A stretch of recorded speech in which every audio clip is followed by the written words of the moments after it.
no puedo resistir más la tentación y tengo que contarles la anécdota. Um, Hace 2 semanas estuvimos en Winima, ¿se acuerdan? Y hermanos, esta computadora, este es un regalo que me hicieron, pero mi otra computadora que me lo hizo la hermana Grace, gracias hermana Grace. La otra computadora para mí estaba bien, está toda quebrada de la esquina, la abre usted, la pared esa se le va para un lado, pero yo ahí le pongo duct tape y yo la seguí usando. Entonces, el asunto es que las dos computadoras las tengo y hermanos, estuve yo haciendo el trabajo en las computadoras y hermanos,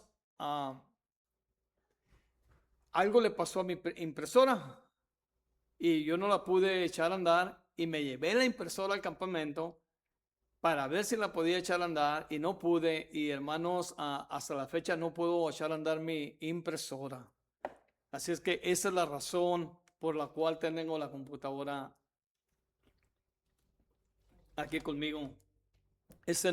No piense usted que el hermano Martín se está empezando a adorar la tecnología moderna y todo eso. No, lo que pasa es que son cosas que son extremas a mi voluntad en ese sentido y quería solamente compartirles con ello, ¿no? Entonces yo no sé que tenga mi impresora, no la puedo conectar a la internet, no sé qué le pasó. Y esta es el resultado, ¿no, hermanos? Así es que les pido de antemano una disculpa, me hace así el hermano César. Pasaste por aquí ayer, ¿verdad? Sí. Ok, muy bien, muy bien. Entonces, hermanos, pues le damos una vez más la bienvenida a todos. Nos da gusto el mirarles. Bendito Dios por ello, porque, hermanos, pues como dicen los hermanos César, el día está muy hermoso, amén. Y aquellos que venimos a la iglesia, aquí estamos y decidimos estar aquí, ¿no? En igual de estar a un lado del río, a lo mejor al rato se puede ir al río, hermanos, o no sé, mañana en la tarde, qué sé yo, pero hoy hemos decidido estar aquí y le damos gloria al Señor por ello, amén. Así es que, hermanos, vamos a continuar con nuestro estudio en el Evangelio según San Mateo y hoy vamos a terminar el capítulo número 20. Estamos llegando a la recta final, hermanos, de Mateo. Esto es extremadamente hermoso. No sé usted, pero yo he aprendido increíblemente muchas cosas en el Evangelio según San Mateo. Muchas cosas buenas, bonitas, muchas cosas inspiradoras. He aprendido cómo el amor y la misericordia de Dios se manifiesta. He aprendido cómo Dios, hermanos, juzga a su pueblo, censura, hermanos, a su pueblo por su incredulidad. Hemos aprendido, hermanos, la insensatez de los discípulos de no aprender, hermanos, en ese caminar con el Señor y seguir malentendiendo sus palabras, aún ellos. O sea, fíjense nomás, si ellos malentendieron el mensaje del Señor en alguna de las ocasiones, ¿qué será de nosotros, verdad? ¿Qué será de nosotros? Eso nos pone a nosotros en una posición favorable. ¿Sabe por qué? Porque, hermanos, nos deja saber de que somos seres humanos, sí, seres humanos y que necesitamos a Dios. Amén. Así es que diciendo esto, hermano, vamos a hacer una corta oración y vamos a entrar en el estudio de la palabra de Dios. Vamos a mirar la historia del ciego, hermano, de los ciegos.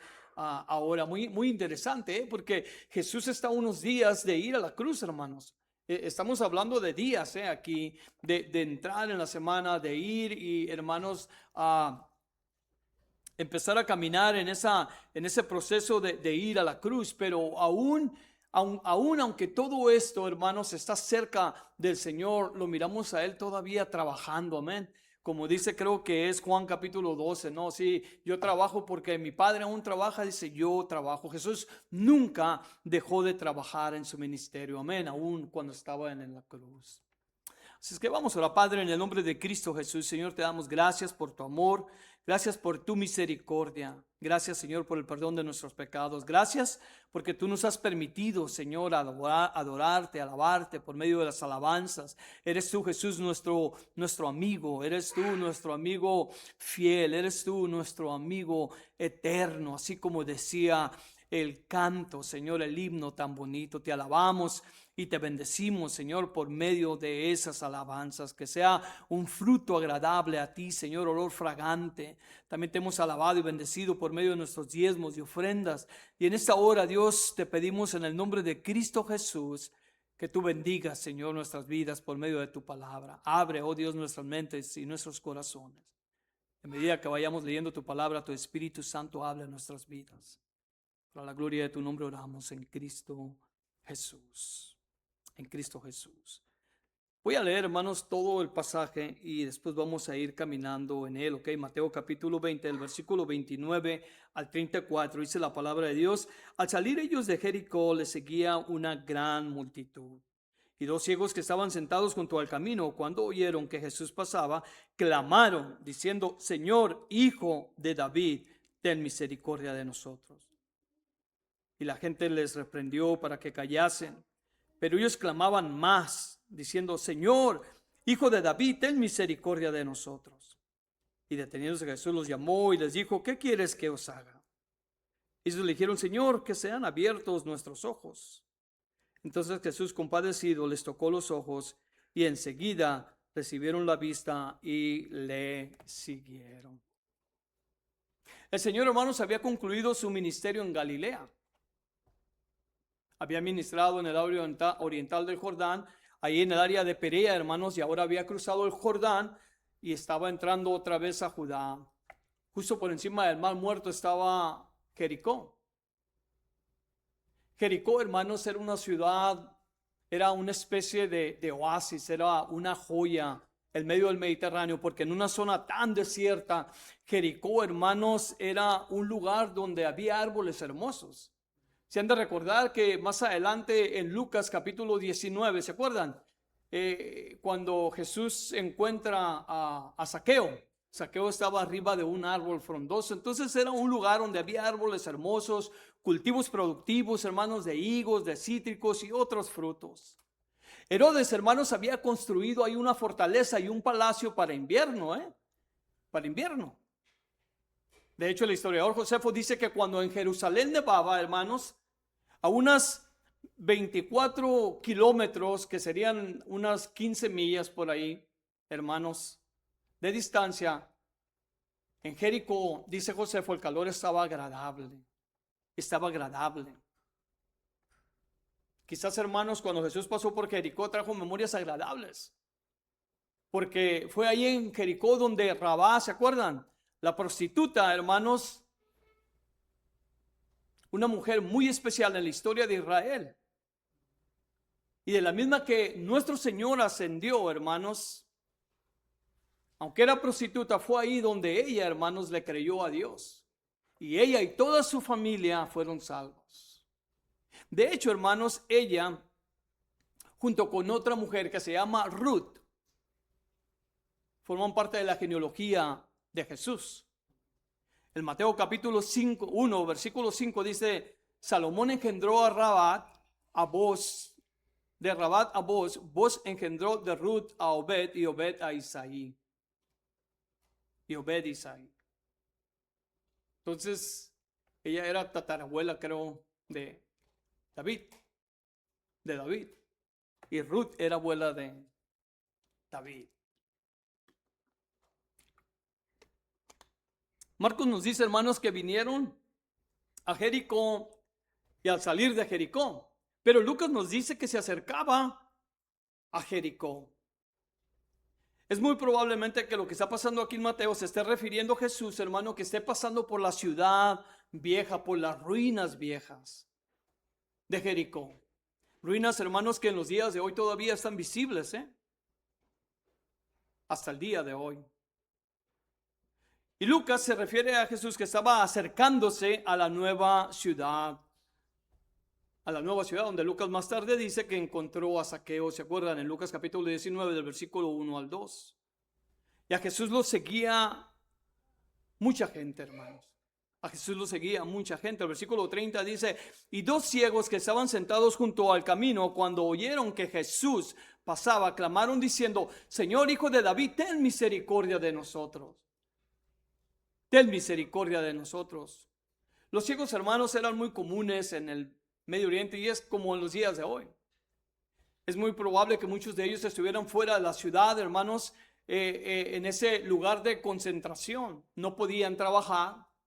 Muchos de ellos quizás no tendrían familia y lo único que podían hacer ahí, hermanos, era a ver qué podían conseguir dinero de los viajeros, los que entraban y salían de la ciudad. De hecho, Marcos dice que mendigaban, ¿eh? El Evangelio según San Marcos dice que ellos mendigaban. La narrativa de Lucas, de Marcos y de Lucas, nos dice, hermanos, que había solamente un ciego en la narrativa. Pero Marcos nos menciona a nosotros el nombre de uno de ellos y le llama Bartimeo. ¿Se acuerdan? Bartimeo. Eso quiere decir, hermanos, que este ciego, Bartimeo, que aún menciona Marcos el papá de él, hermanos, que se llamaba Timeo, tenía un lugar especial en el corazón de Marcos, porque lo menciona por nombre, incluso el papá de él. Y aunque Bartimeo era quizás en ese momento un ciego más, quizás él llegó a ser una figura, hermanos, respetado en la iglesia primitiva. Y Marcos ha de haber dicho, ¿saben quién es este ciego? Nuestro querido hermano Bartimeo. Cuando oyeron que Jesús pasaba, clamaron diciendo, Señor, Hijo de David, ten misericordia de nosotros. La palabra clamar, hermanos, aquí viene de la palabra griega krazo. En griego es una expresión onomatopeia. Esto es como una palabra que se escribe como suena. Por ejemplo, le voy a dar un ejemplo. La palabra zipper se escribe como suena. Así, cuando se agarra el cierre y le hace, va a escuchar el sonido. Y en inglés es zipper. De hecho, la palabra, hermanos, en el Antiguo Testamento para santos es una palabra onomatopeia. Porque se pronuncia como se escribe. ¿Sí? La palabra en el hebreo es kadosh. Entonces, si usted agarra afuera, sale afuera y agarra una rama seca y la quiebra, el sonido de la rama es kadosh. Y en el hebreo es ese tipo de palabras. Entonces, la expresión, hermanos, aquí para clamar, era una expresión onomatopeica que se utilizaba en todo tipo de lamento o grito angustiado. Se usaba para los desvaríos de los dementes y para los gritos de una mujer en parto. Yo me acuerdo cuando Little Grace estaba, hermanos, cuando Graciela estaba en el hospital de Little Grace y Little Grace, hermanos, ya iban a nacer. Y me acuerdo que Grace, aquellos hermanos que han visto a sus mujeres en el centro de operación de nacimiento. Y grito, y ay, y luego me acuerdo de que yo tenía una pierna aquí y ya estaban las parteras y el doctor, y el doctor me decía, dile que si cómo se siente, como si ya no supiera en inglés, ¿no? Y le decía, ¿cómo te sientes? Y luego me decía el doctor, dile que sí, ¿qué quiere? Y le decía yo, ¿qué quieres? Y en una vez me dice, ¡que te calles! Y ahí venía y salió Little Grace. Y cuando me vio dijo, oh, eres mi papá, y se quiso meter para atrás, pero ya no la dejamos. Ya no la dejamos. También se utilizó con la mujer cananea, hermanos, aquella mujer acerca de la ciudad de Tiro y Sidón, ¿se acuerdan? El Mateo 15:22. Se utilizó en el gentío, hermanos, que le pedía a gritos la crucifixión de Jesús. El Marcos 15 del 13 al 14, cuando dice que daban voces, esa palabra voces, es esa palabra, ¿ok? A gritos, la crucifixión, hermanos, daban voces. La palabra ahí era krazo. También la palabra es usada para el clamor del Señor Jesús, hermanos, cuando Él estaba en la cruz, El Mateo capítulo 27:50 dice que Jesús clamó. Entonces, esa palabra, hermanos, pues nosotros podemos mirar que cuando los ciegos clamaron, pudieron haber estado diciendo, ¡ay! ¡Ay, Señor! Ese clamor de ellos era su última esperanza, hermanos. Estaba pasando por ahí el Dios del universo, estaba pasando por ahí Jesús, el Mesías, y ellos tomaron acción, miraron la oportunidad, hermanos, como esa oportunidad última. Y empezaron a gritar que tuviera compasión de ellos. Le clamaron a Jesús. El hecho que le llamaran Señor a Él, simplemente, hermanos, Esa podría ser una muestra de respeto. Eso no quería decir absolutamente nada. Era algo común. Era algo común que a alguien en una forma, en un diálogo respetuoso, a alguien le llamaran Señor. Por ejemplo, en Primera de Pedro, capítulo 3 y versículo 6, dice la Biblia que Sara le llamó ¿qué? Señor Abraham. Señor Abraham, es la misma palabra, curios. Entonces, en ese sentido de respeto, podríamos ver que la palabra, hermanos, era algo era un gesto de respeto hacia alguien. Pero hermanos, le pidieron misericordia y le llamaron hijo de David. Hijo de David. Reconocían que Jesús, el que iba pasando, era el Mesías, el prometido del Antiguo Testamento. Ellos podrían haber estado ciegos físicamente, hermanos, y no poder distinguir absolutamente nada. Y esto era normal. Había mucha gente ciega en ese tiempo. Así que no era algo extraordinario, ¿eh? De hecho, hermanos, en Jericó se creía que había un arbusto y podían hacer un ungüento, ¿sí?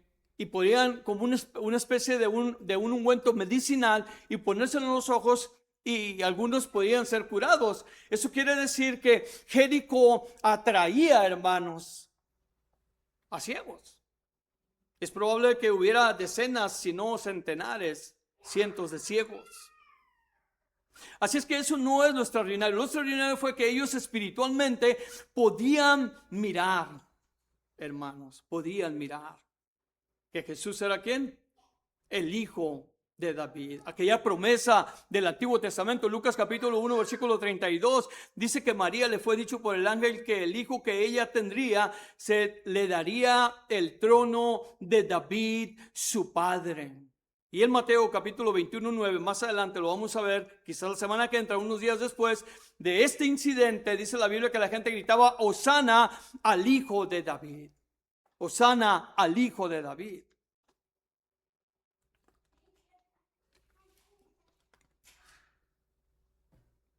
Es interesante que pese al conocimiento que ellos tenían, hermanos, se acercaron a Jesús con humildad y le pidieron que tuviera ¿qué? Misericordia de él, misericordia de él. El versículo 31 dice, la gente les reprendió para que callasen, pero ellos clamaban más, diciendo, Señor, Hijo de David, ten misericordia de nosotros. ¿No es curioso, hermanos, que la gente siempre está tratando de decidir por nosotros? ¿Nunca le ha pasado eso? En este caso, los dos ciegos fueron regañados por la gente. Sabemos que era una multitud, hermanos. Ya cállense. Dejen de estar molestando. De todas maneras, Jesús no los va a escuchar. Ustedes son el desecho de la sociedad. A nadie les interesa su bienestar. Una cosa nosotros debemos de tener bien clara es que caminar con Jesús, hermanos, que nuestra fe siempre estará siendo probada, ¿eh? Nuestro caminar con Jesús, nuestra fe siempre va a estar siendo probada, hermanos, por el entorno que nos rodea a nosotros, por el lugar donde nos encontremos. Quizás en algunas ocasiones te sientes como estos dos ciegos, queriendo acercarte más y más a Jesús, pero sientes que te gritan que no eres suficiente, que Jesús no te escucha.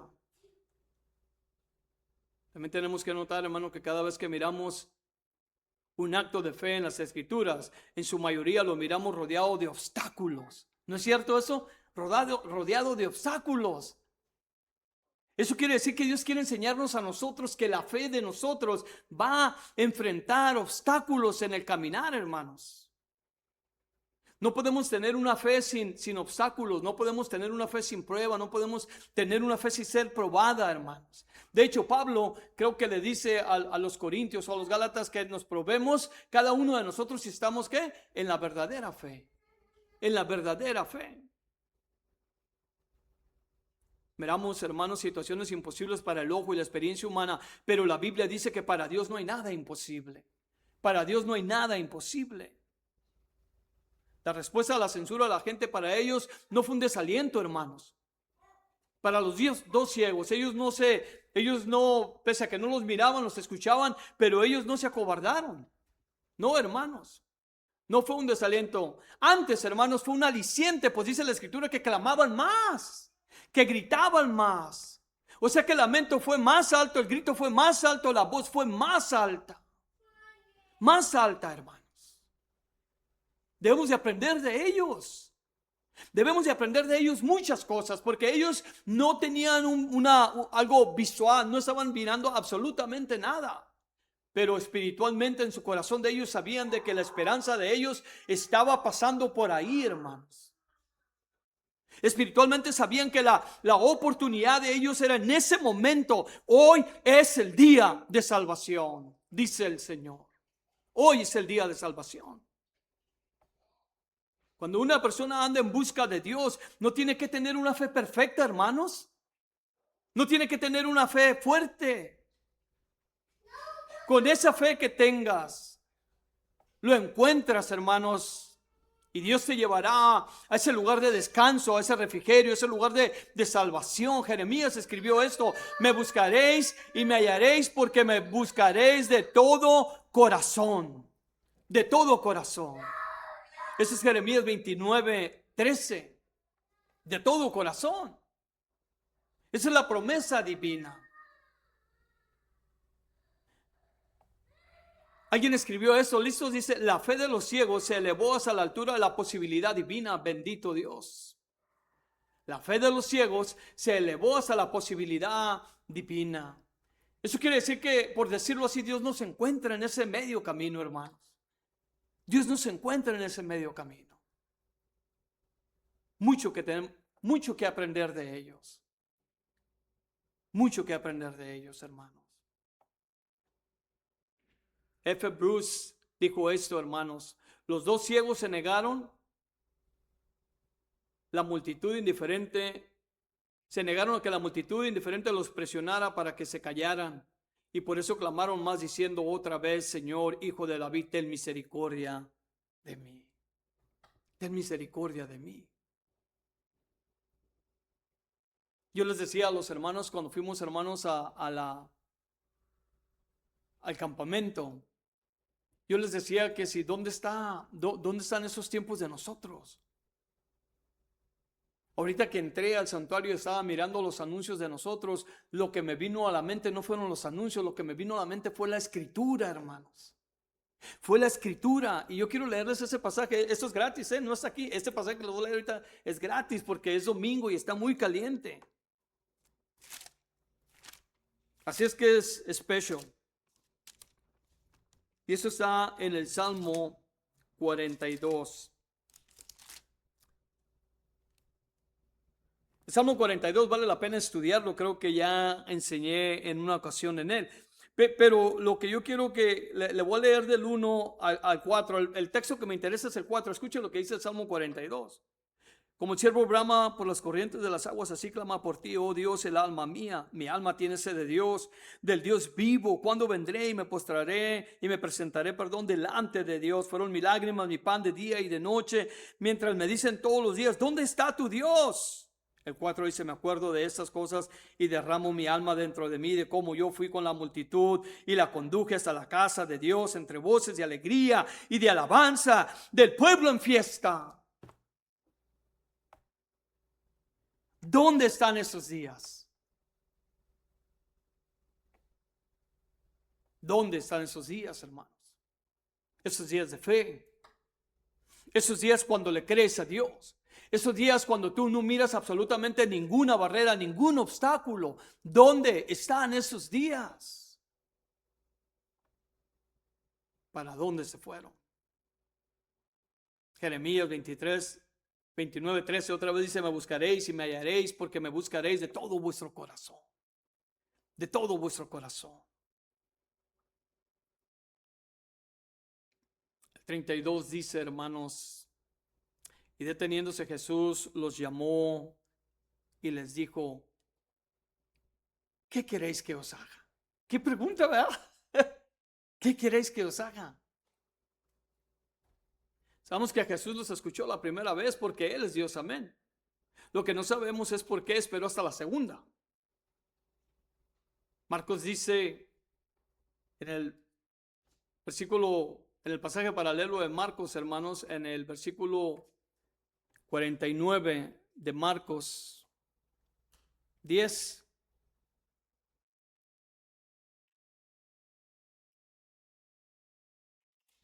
Dice, entonces Jesús, deteniéndose, mandó llamarle y le llamaron al ciego diciendo, ten confianza, levántate, te llama. Él entonces, arrojando su capa, se levantó y vino a Jesús.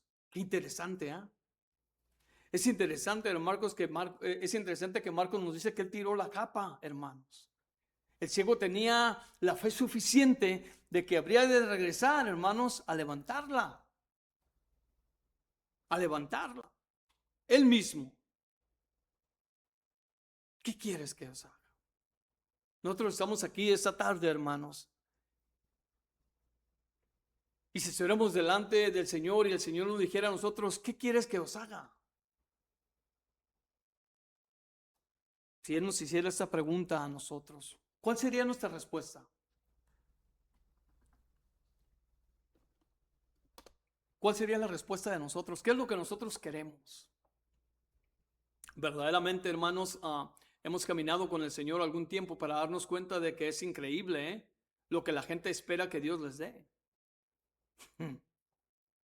Pero la pregunta sigue siendo para nosotros. ¿Qué quieren que Dios nos haga? En una encuesta realizada en enero del 26, hermanos, esto es del año pasado, por LinkedIn, titulada Las 10 cosas que la gente quiere más en la vida y el trabajo, pero que parece no conseguir mantenerlo, arrojó estos resultados. Las primeras 10 cosas que la gente quiere. ¿Listos? Número 1, la gente quiere felicidad.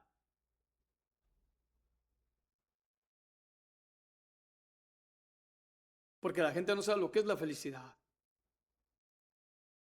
Hay gente que tiene conceptos equívocos de la felicidad, así como podemos tener conceptos equívocos de la fe, de la esperanza, de cualquier otra. En ese sentido, la felicidad, hay gente que piensa que el alcohol la va a hacer feliz, hay gente que piensa que la droga la va a hacer feliz, hay gente que piensa que la pornografía la va a hacer feliz, etcétera, etcétera, etcétera.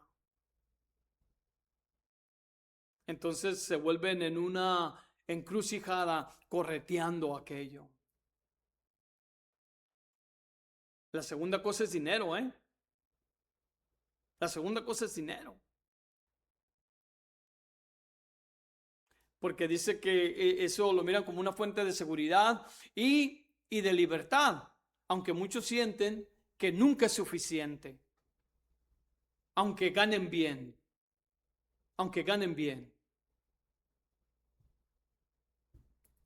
nunca es suficiente. En cierta ocasión le preguntaron a Rockefeller que si cuánto dinero para él era suficiente, que si no le era suficiente todo el dinero que él tenía, y la respuesta de él fue $1 más. $1 más. Número 3, libertad. La libertad para hacer lo que queramos sin ninguna constricción, Ese tipo de libertad es la que están hablando aquí. O sea, yo quiero hacer lo que yo quiero y que nadie me detenga. La cuarta es paz. La gente quiere tranquilidad, quiere calma en esta vida llena de un caos. Número 5, felicidad o joy. Un sentimiento profundo que sea la fuerza que maneje, hermanos, a nuestra felicidad. No dice la Biblia entrar por sus atrios con alabanza, con gozo, con gusto. No dice así la Escritura. Número 6, el balance. La gente quiere un balance en medio del trabajo y la vida y sus metas personales, ¿no? Balancearlas. Mientras que no hay nada de malo en eso, ¿no? El número 7 es un cumplimiento, o sea, sentirse que hemos hecho algo, hermanos, ¿sí? Que haya ese sentido de que, ok, por ejemplo, yo no tengo ese sentido de haber completado o de haber, hermanos, terminado mi trabajo en casa. No, yo no tengo ese sentimiento, ¿no? Especialmente si usted va ahorita a casa. Sí, no fulfillment there, dijo el gringo. El número 8 es confianza, confidence. Sí, sentir esa autoaseguranza, hermanos, de que mis habilidades están buenas. esa reaseguranza, ¿sí? Siempre estamos buscando la afirmación de alguien más, ¿verdad? Siempre estamos queriendo de que alguien nos reafirme alguna cosa en la vida de nosotros. Parece ser que nuestro propio criterio no es suficiente en ello. Eso es muy dado hoy en las redes sociales. La gente busca eso en las redes sociales, buscan aseguranza, hermanos, personal, por medio de alguien más, y te vuelves una consecuencia, y por eso miramos tantos desastres, por todos lados.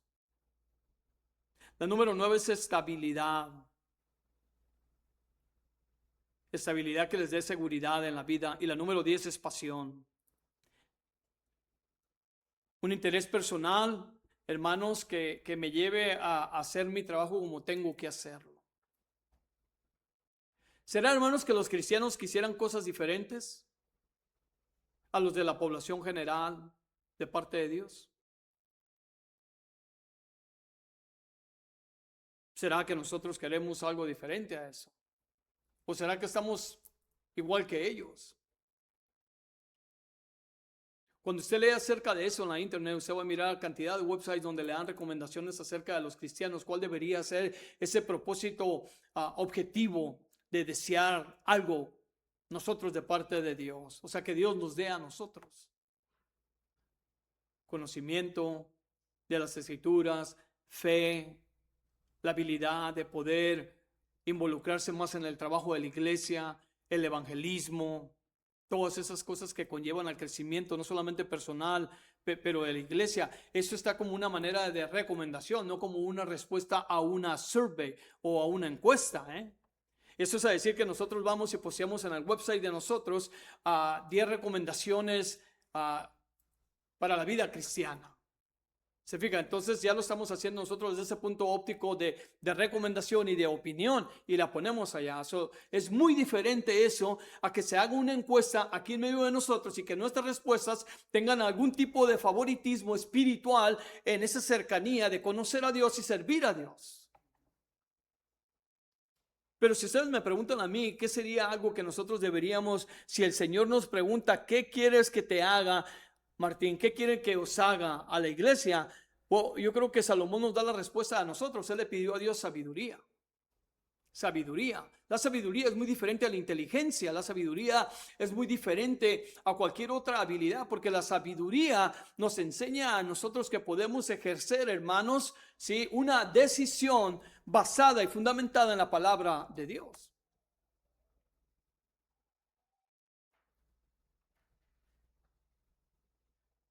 ¿Qué necesidad te hace a ti clamarle a Dios más fuerte en este tiempo? Esa es una pregunta retórica para nosotros. ¿Qué necesidad te hace clamarle a Dios más fuerte en este tiempo? Meditemos acerca de ello.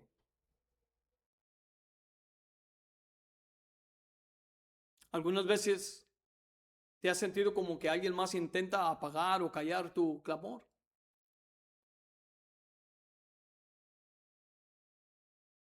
Yo me siento ahí todo el tiempo. Alguien más callando la voz de uno, alguien más callando la búsqueda de uno, alguien más queriendo darle dirección a la vida de uno.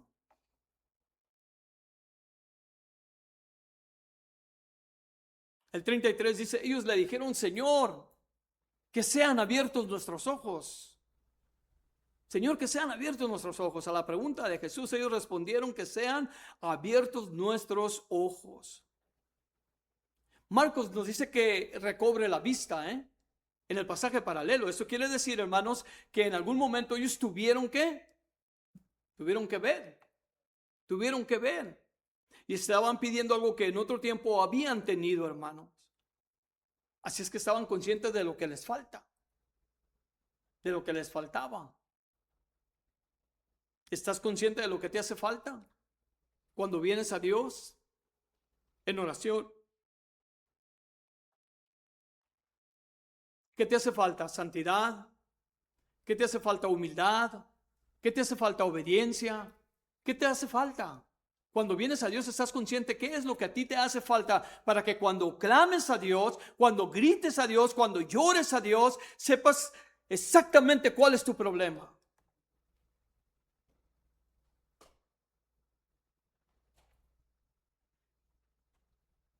Nosotros podemos decir, wow, pero Dios conoce todas las cosas, y la Biblia nos enseña eso, que no. El Salmo 39, hermanos, David dice, Señor, tanto conocimiento para mí es muy grande, porque antes de que salga la palabra de mis labios, tú ya sabes qué es lo que va a salir. Y luego le dice, si yo voy para arriba, allá estás tú. Si yo voy para abajo, allá estás tú. Tú estás en todos lados. Y exclama en ese momento David, hermanos, cuando habla de la omnisciencia, la omnipotencia, la omnipresencia de Dios, y le dice, tanto conocimiento, no lo puedo yo entender. Y les voy a leer lo que dice él, hermanos, en el Salmo 139, en el versículo 23 y 24.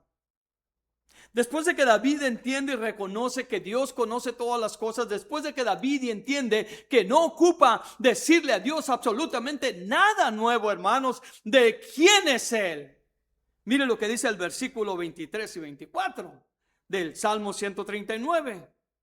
Examíname, oh Dios, y conoce mi corazón, pruébame y conoce mis pensamientos, y ve si hay en mi camino de perversidad, y guíame en el camino eterno. Bendito sea el nombre del Señor. No tomó ninguna chance.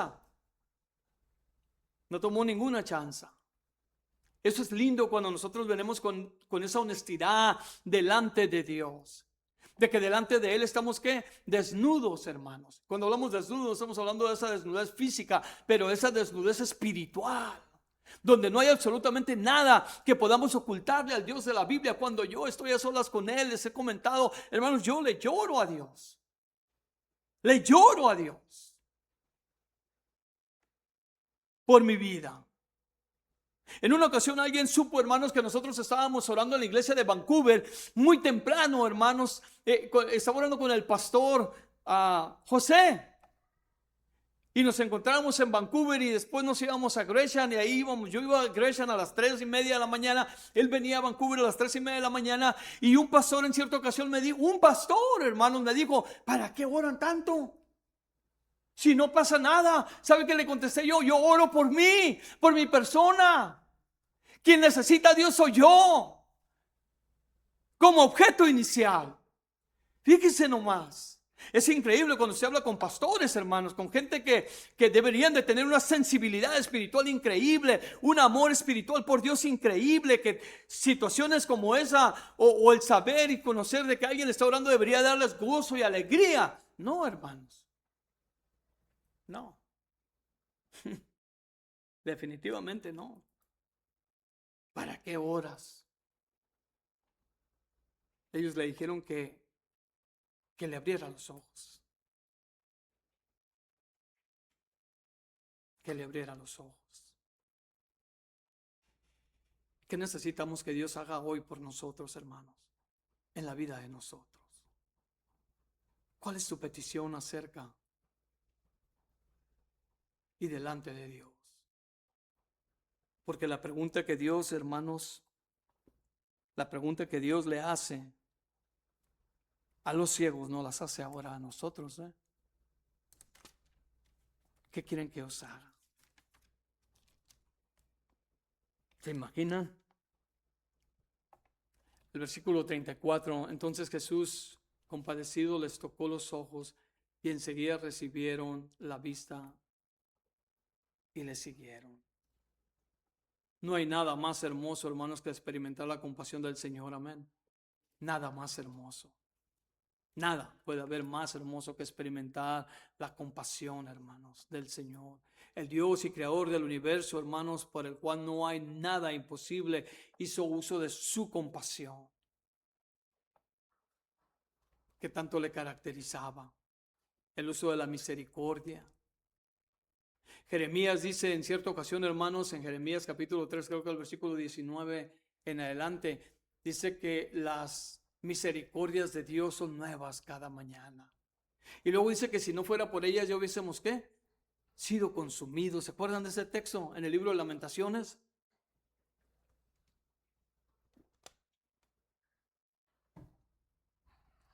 El Dios de nosotros no es un Dios que agote su poder. El Dios de nosotros no es un Dios que agote su energía. El Dios de nosotros no es un Dios que agote sus suplementos, ¿sí? Él siempre tiene extra en su almacén. Y la misericordia, hermanos, siempre está al alcance de todos nosotros. Jesús en muchas ocasiones, hermanos, había sanado a personas usando diferentes métodos. En algunos casos solo hablaba. En otras ocasiones les pedía que hiciera algo, como aquel ciego que le dijo, ve y métete al pozo, ¿se acuerdan? En otras ocasiones hizo lodo. En otras ocasiones Jesús le metió el dedo a un sordo en el oído y le regresó la habilidad de poder escuchar. Aquí en esta ocasión solo les tocó los ojos. Solo les tocó los ojos, hermanos.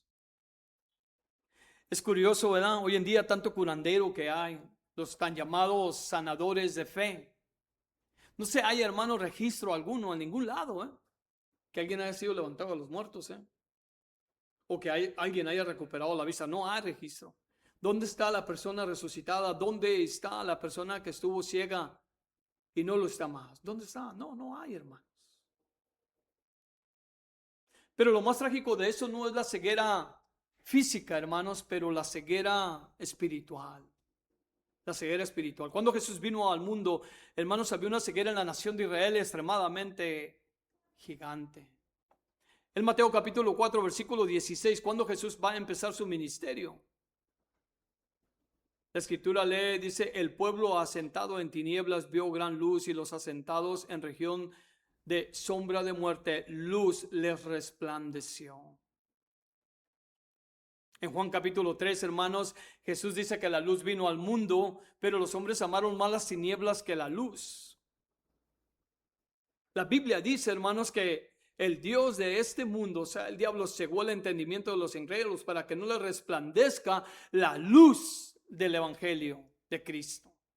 En 2 Corintios capítulo 4, versículo 4, el mundo en el que vivimos es un mundo en tinieblas, hermanos.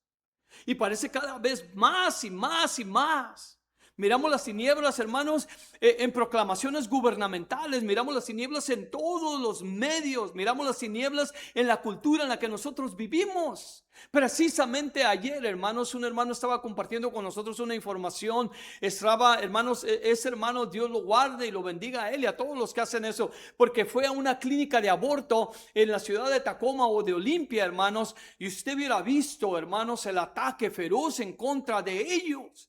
¿Cómo es posible, hermanos, que alguien se anteponga a que alguien le dé un consejo a una persona que va a ir a asesinar un bebé? Esas son las tinieblas en las que nosotros vivimos. ¿Quiere usted experimentar, hermanos, cuán oscuro está el mundo en el que nosotros vivimos? Solo diríjale a alguien, hermanos, dígale a alguien que Jesús quiere darles vida y luz, y usted va a ver la recepción que le darán.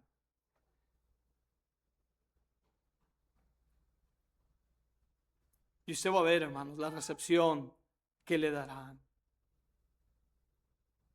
Ese es el mundo en el que nosotros vivimos. Pero estas dos personas que antes estuvieron ciegas, hermanos, y ahora ven, ellas sí siguieron la luz. Ellas sí siguieron a Jesús. Marcos, en el capítulo 10, 52, nos dice que le dijo Jesús a Bartimeo, vete, tu fe te ha salvado. Vete, tu fe te ha salvado. Esa palabra salvación es la palabra donde viene la palabra de salvación, sozo. Y por el recuento de Marcos podríamos mirar, aunque la escritura no nos lo dice, pero Marcos lo menciona por nombre, de que él siguió a Jesús. De que ellos siguieron, esos dos ciegos siguieron a Jesús. Es como cuando Jesús sana a los 10 leprosos, ¿se acuerdan? Y solo se regresa uno a darle gracias. Le dijo, vete, tu fe te ha salvado. Tu fe te ha salvado. Ahora, hermanos, ya para cerrar, ¿qué podemos aprender acerca de esto? Los dos ciegos, hermanos, identificaron el área donde necesitaban a Jesús. Los dos ciegos identificaron el área donde necesitaban a Jesús. Identifica el área donde ocupas a Jesús, cualquiera que este sea, y ora específicamente por ello. Ora por ello. Si tienes problemas de cualquier adicción, ora por ello. Si tienes problema de orgullo, ora por ello. Si tienes problema de Cualquiera sea el problema que tengas, si tienes algún pecado que no puedes superarlo, ora por él. Ora a Dios por él. Pídele a Jesús que te ayude y te liberte. Y Él nos va a ayudar y Él nos va a libertar. Número 2, hermanos, los ciegos no se dejaron que nadie les callara. Ellos perseveraron pese a que intentaron desanimarlos. Pese a que intentaron desanimarlos. No dejes que nadie calle tu perseverancia en el Señor. No dejes que nadie calle, ni nada ni nadie calle tu perseverancia, aunque las circunstancias quieran desanimarte. Yo creo que muchos de nosotros nos encontramos aquí. Las circunstancias que vivimos o experimentamos nos desaniman, pero debemos de aprender hoy en esta tarde de estos dos ciegos. Aquella multitud los ha de haber ahogado y les ha de haber dicho que se callaran, que eran personas indiferentes, que eran de basura de la sociedad, y ellos, hermanos, no callaron.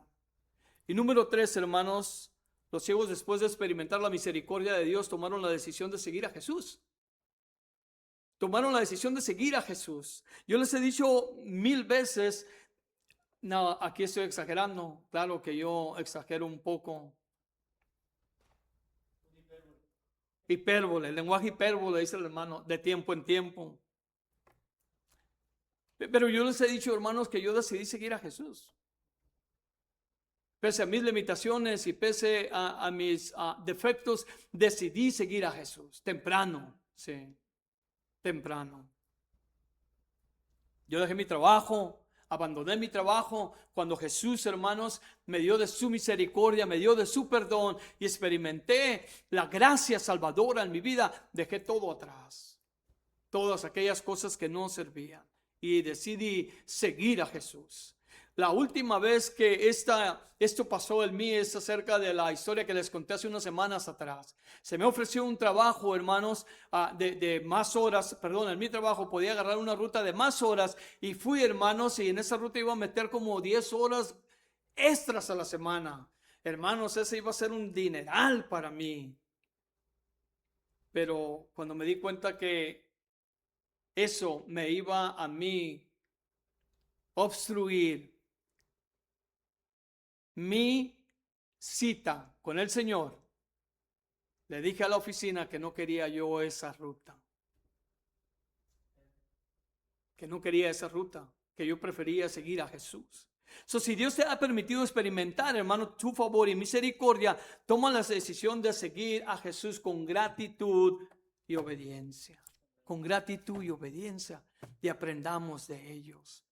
Así es que la historia de hoy es una historia inspiradora. Es una historia que no mira paredes ni obstáculos. Es una historia que no calla. Es una historia que persiste en el eco de la eternidad. Hasta el día de hoy, de aquellos dos hombres que no callaron su voz porque vieron que la esperanza caminó enfrente de ellos y al puro oído empezaron a clamarle. Y el maestro, que nunca está ocupado, lo suficientemente ocupado, siempre tiene el tiempo para atendernos de una manera personal. Tráiganlos enfrente de mí. Ese es el mismo Dios al que nosotros servimos, hermanos, aquí. Ese es el mismo Jesús al que nosotros le damos gloria y honra. Es un Jesús que no está cansado. Es un Jesús que no duerme. Es un Jesús que no está agotado. Es un Jesús que sus recursos no terminan. Son infinitos. Nosotros podemos alcanzar su misericordia día tras día, tras día, tras día, tras día, tras día, hasta llegar a la eternidad, hermanos. Hasta el día que Él nos levante. ¿Por qué habremos de nosotros, hermanos, cave in, o por qué debemos de flaquear y caer, hermanos, en la tentación de escuchar la voz que no debemos de escuchar y dejar que nuestra fe poco a poco se vaya apagando?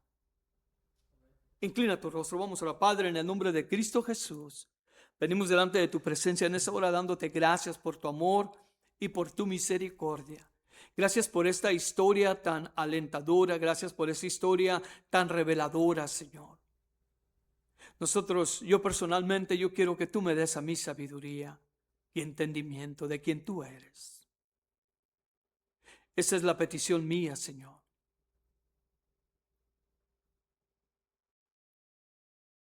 Yo no sé cuál sea la petición de mis hermanos, a tu pregunta, a tu oferta. Ayúdanos a identificar las áreas de nuestras vidas donde te necesitamos, Jesús, de una manera urgente, grande, Señor. Perdona nuestro pecado y perdona nuestra rebelión. Y en esta tarde auxílianos, ayúdanos. Sé misericordioso para con nosotros. Déjanos experimentar tu compasión. Aumentanos la fe. Aléjanos del pecado. Danos convicción de saber de que tú nos has llamado. Y ayúdanos, Señor, a seguirte con fidelidad, con obediencia, con amor. Para la gloria de tu nombre oramos en Cristo Jesús. Y la iglesia dice, amén. Amén.